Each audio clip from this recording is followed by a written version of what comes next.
Assalamualaikum warahmatullahi wabarakatuh. Apa kabar teman-teman sekalian di rumah? Semoga senantiasa semangat dan sehat ya, sehingga kita dapat mengikuti dan melaksanakan aktivitas ini hari ini dengan penuh keceriaan dan kegembiraan. Teman-teman sekalian, kembali lagi bersama saya di kelas ekonomi. Kita akan melanjutkan pembahasan materi sebelumnya. Ini adalah materi kelas 10, di mana sebelumnya kita telah membahas tentang kebutuhan manusia. Hari ini kita akan belajar tentang alat memuas kebutuhan manusia. Ya, siap-siap. Sebelum itu kita awali dulu dengan bacaan basmalah bersama-sama. Bismillahirrahmanirrahim. Teman-teman sekalian, masih ingat ya materi sebelumnya, di mana kita telah belajar tentang pembagian kebutuhan manusia. Ada banyak di sana. Hari ini kita akan lanjutkan. Kalau kemarin adalah jenis kebutuhannya, hari ini kita akan belajar tentang alat memuas kebutuhan dan kegunaan macam-macam barang. Baik, mari kita bersama-sama masuk ke materi kita hari ini. Barang atau jasa yang digunakan untuk memenuhi kebutuhan hidup manusia itu sendiri. Jadi, tahu ya, bentuknya ada barang dan ada jasa. Nah, kalau barang jelas bentuknya adalah benda. Kalau jasa bentuknya adalah pelayanan. Ini adalah alat pemuas kebutuhan.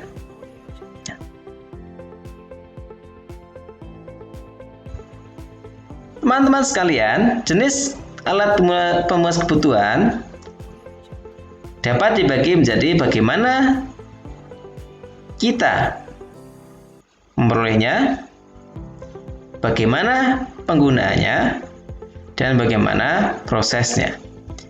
Yang pertama, alat pemuas kebutuhan manusia yang berupa barang dibagi menjadi beberapa. Yang pertama ada cara memperolehnya. Ada barang bebas. Ingat ya, barang bebas. Apa itu barang bebas?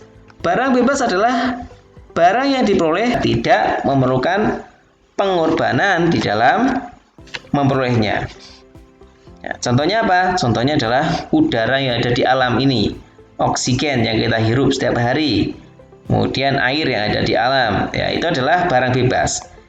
Untuk memperolehnya, kita tidak perlu pengorbanan. Pengorbanan di sini dalam arti adalah kita tidak memerlukan biaya di dalam memperolehnya. Itu adalah barang bebas.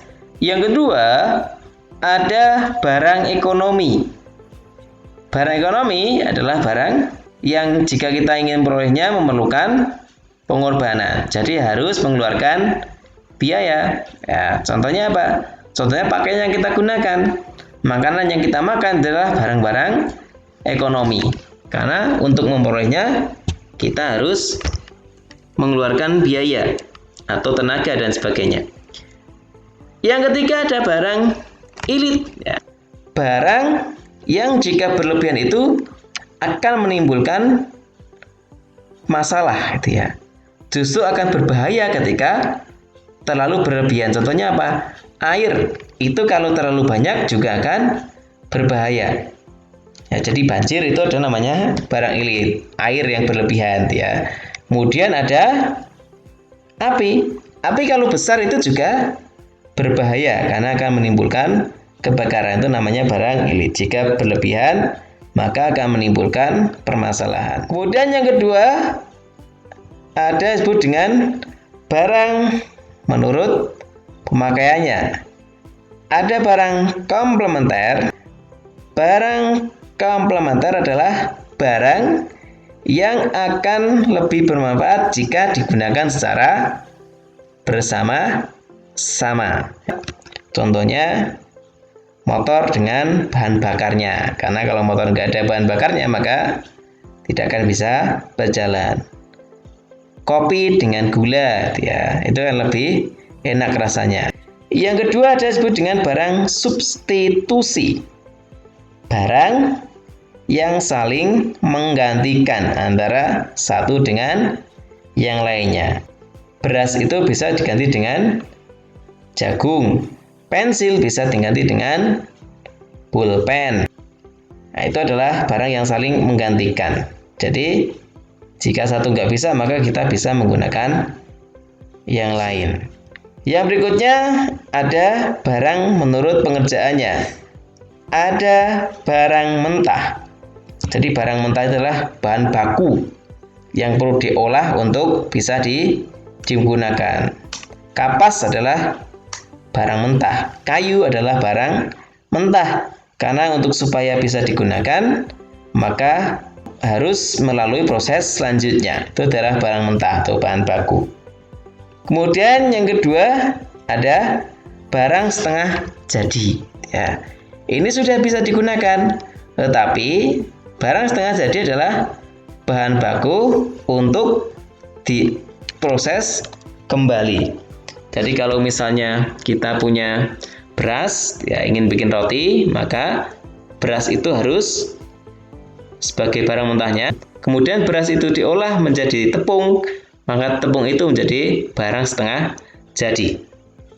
Perlu proses selanjutnya untuk bisa digunakan secara maksimal. Nah, terakhir barang jadi, barang yang sudah siap pakai. Kalau tadi contohnya adalah roti, maka roti itu adalah barang jadi.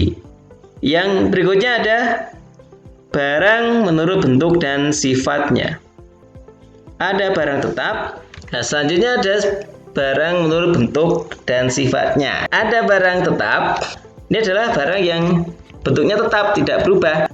Jadi kalau digunakan sama saja. Contohnya adalah rumah. Barang tetap ini bisa digunakan sebagai jaminan ketika kita pinjam misalnya, ya, melakukan pinjaman ke bank dan sebagainya. Kemudian yang kedua ada barang bergerak. Ya. Contohnya adalah perhiasan, ya. Kemudian motor.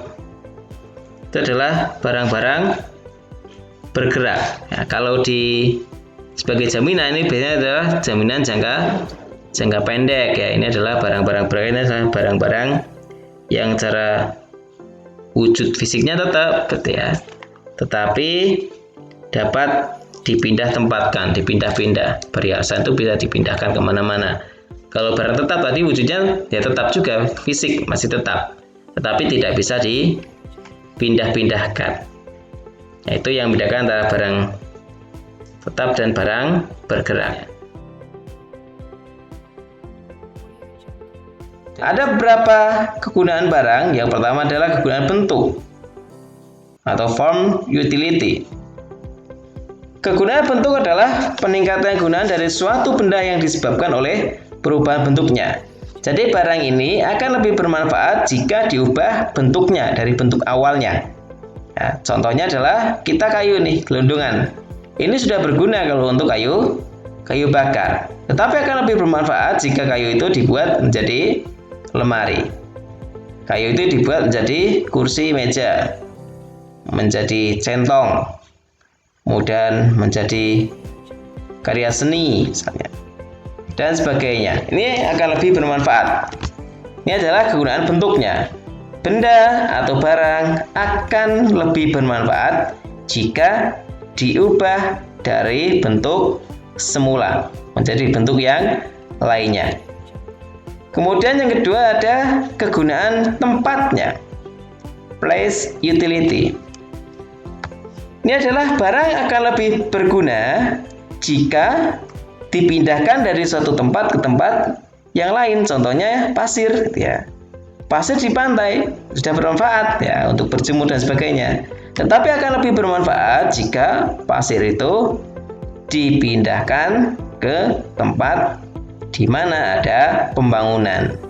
Ya, batu misalnya, sama batu di sungai, kemudian akan lebih bermanfaat jika dipindahkan dari sungai ke tempat bangunan. Itu adalah kegunaan tempat. Benda akan memiliki kegunaan lebih maksimal jika dipindahkan dari tempat yang sebelumnya ke tempat yang lebih tepat. Yang berikutnya ada kegunaan waktu, time utility. Suatu benda akan lebih bermanfaat jika dimiliki oleh orang yang tepat dan dipakai pada waktu yang tepat. Contohnya apa? Contohnya payung. Kapan waktu yang tepatnya? Jika ada hujan. Jadi benda itu akan lebih bermanfaat jika digunakan pada waktu yang tepat. Kemudian ada kegunaan pelayanan, service utility. Benda dianggap punya kegunaan apabila benda tersebut dapat memberi pelayanan. Ya, jadi ini bentuknya adalah pelayanan. Contohnya apa? Taksi. Ya. Taksi ini akan bermanfaat jika memberikan pelayanan pada orang lain. Nah, supir taksi menarik penumpang itu adalah pelayanan. Gojek itu juga pelayanan. Kukar itu juga pelayanan. GoFood itu juga bentuk pelayanan. Nah, teman-teman sekalian, yang berikutnya ada kegunaan kepemilikan. Suatu benda akan memiliki kegunaan yang lebih ketika dimiliki oleh orang yang tepat. Lebih berguna jika dimiliki oleh orang yang tepat. Buku itu di toko tidak berguna, tapi ketika dimiliki oleh seorang pelajar, maka akan menjadi suatu hal yang berguna. Cangkul itu akan lebih tepat dimiliki oleh seorang petani, bukan seorang pekerja kantoran. Itu juga dengan ballpoint, itu lebih tepat jika orang kantoran daripada seorang petani. Jadi benda itu akan memiliki kegunaan yang lebih ketika dimiliki oleh orang yang tepat. Siapa yang tepat menggunakannya? Siapa pemiliknya? Itu adalah kegunaan kepemilikan. Berikutnya ada kegunaan dasar, elementari. Ya, jadi dari bahan baku diubah menjadi bahan lain. Nah, itu namanya kegunaan dasar. Kegunaan benda karena benda itu merupakan bahan untuk membuat bahan lain. Ini contohnya ada kain perca ya, dibuat keset. Nah, ini adalah contoh dari kegunaan dasar. Nah, hasilnya adalah keset.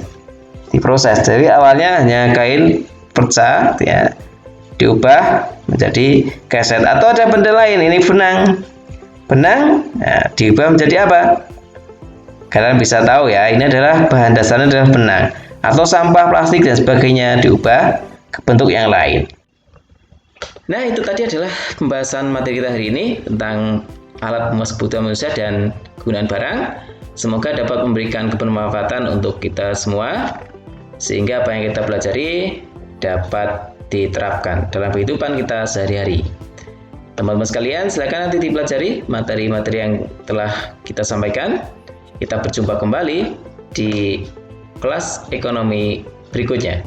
Sampai jumpa. Terima kasih. Assalamualaikum warahmatullahi wabarakatuh.